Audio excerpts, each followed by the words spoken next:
My name is Rufus Kubica and I am External Development Director here at 11-Bit Studios. Welcome to the dark, grim world of Death Howl, a game that blends deck building and Souls-like mechanics to tell a story of grief and acceptance. In this video, you will join me for one of the game's quests, so I can show you how Death Howl comes to life. In Death Howl, you play as Ro, a mother dealing with grief after the loss of her son, Olvi. To find Olvi, you will descend into the spirit world, a rotting, forsaken place where survival demands grit, cunning, and a will to fight. Ro will never back down, because stopping means losing him forever. What you will see here is just a small glimpse of what's in the full game, which has 13 biomes and over 30 enemy types to challenge you. Right now, Ro is heading into a biome we call the Meadows of Delusion. It's early in the game, so it's a good place to get the hang of deck building, combat strategy, and some of our other unique mechanics. From here, we will head over to the side quest titled Balancing the Scales. And this quest actually has a little twist we will get into later. For now, you just need to know that you are helping a suffering fish recover its missing scales. To find them, you will explore the biome and fight enemies in turn-based, grid-based battles, the core of the Death Howl experience. Start by placing Ro on the grid. Identify the enemies you will face and think about the possible opening moves before you lock it in. From here on, every turn counts. Each turn, you and your opponents take actions on the tactical grid. Every mana point moves Ro one square, or you can spend it to play cards from your deck. You decide whether to act right away or hold your position to avoid danger. Step into the enemy's attack range and they will use their own tricks against you.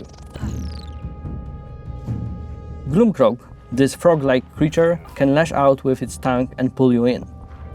Slopslike can poison Ro and hide behind its shell to block your attacks. Like any game with Souls-like elements, Death Howl is about learning enemy patterns. Every fight teaches you something about your enemies, your strategy, and the path forward, even if you have to fail a few times to get there. This is just the beginning. Later on, the combat opens up into wild, creative combos that can turn the tide in a single turn. Take Triple Strike. On its own, it's just 3 damage, so it's not extremely impressive, especially since you need to discard 2 cards to play it. But then add Enchant Weapon, which adds 1 damage to your next attack. And then follow up with Lightning Strike, which deals 2 damage for every card discarded. And suddenly, that small move becomes a devastating chain reaction that can wipe out enemies in a single play. Combat in Death Howl is meant to be challenging. In every fight, you are juggling movement, ranged and melee attacks, enemy positioning, and what attacks may be used next. Understanding your enemies is key, and rethinking your approach to a tough fight is part of the experience. After a battle, pick up any dropped materials, and in a few moments we will show you how it influences your deck. The game is open world, but progress is mostly gated by combat encounters between sacred groves, which act as your save points. Any health you lose between groves is gone until you reach the next one, so managing it is critical. Cards are crafted from materials and the titular howls you earn by defeating enemies. Materials can also be found in the world, so pay attention to your surroundings, complete side quests, and gather what you can. Each card has its own cost, effect, and synergies.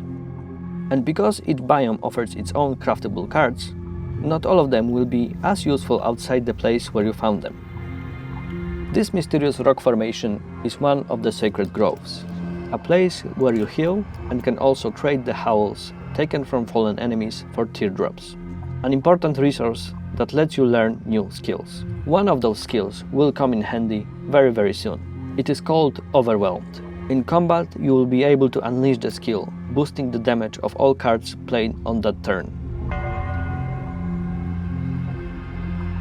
Here you can also grab the first fish scale for our side quest. And now let us head into the next fight to see why that matters. This time you are facing some new opponents. Dreadfins have a special counterattack. If you hit them, they will dash right through you. It is best to fight them with impossible terrain at your back. Dire Shrooms, on the other hand, can pull you in and hit you with a powerful attack. And here's the twist we teased earlier. After you draw cards in this fight, you will notice the fish scale you picked up is now in your deck. It can be quite useful in certain circumstances, but it is taking up an extra slot in your draw, and if you don't play it, it stays in your hand. Add in other surplus cards like Wound, inflicted by certain attacks, and your deck can get clogged pretty fast. This is where Overwhelmed can become particularly useful. It adds 1 damage to every attack on this turn, which can make up for the cards that are missing in your hand due to having fish scales. Using cards like Aim for the Heart, which is available early on in the game and which is dealing 3 damage, can become a lethal tactic thanks to the little bit of extra power coming from Overwhelmed. After the fight, another fish scale gets added to your deck. Let's move on. This fight may look simple, except you are already feeling the weight of those scales in your deck. Since we know these enemies, let's focus on another strategy: chaining cards to get the most out of them. Let's start with the first strike. Use it before the enemy acts and you will get 2 mana back, enough to attack again right away.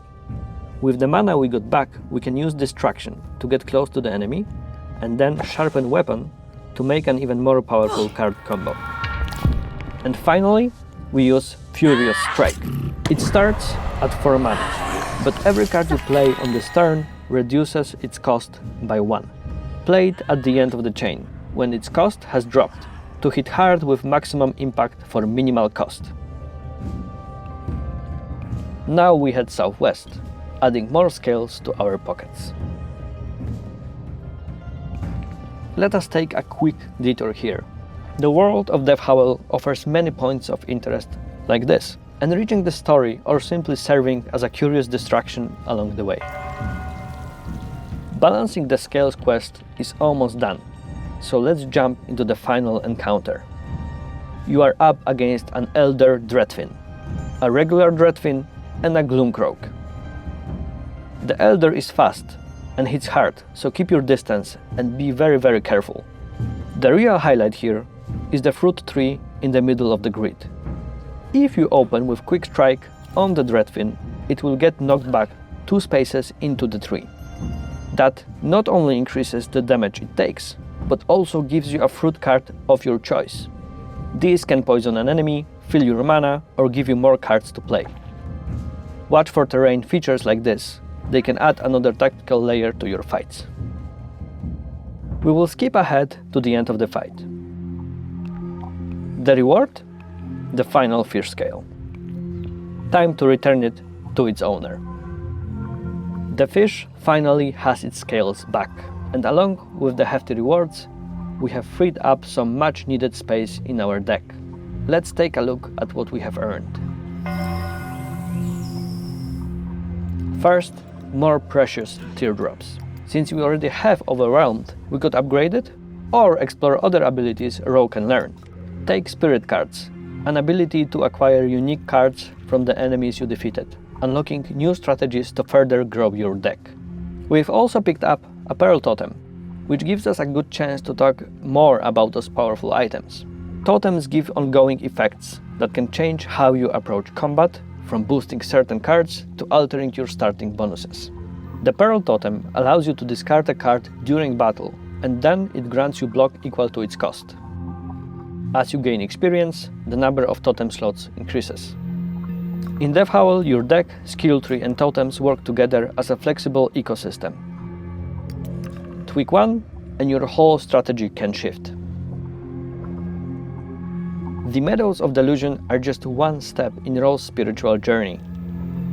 Here, you learn that every card, every totem, and every choice shapes your survival in the eerie spirit world you must cross to reclaim your sun. What happens in the end? Well, you can discover for yourself in the full game. Don't forget to wishlist Death Howl on Steam and get ready for a deck building experience like no other.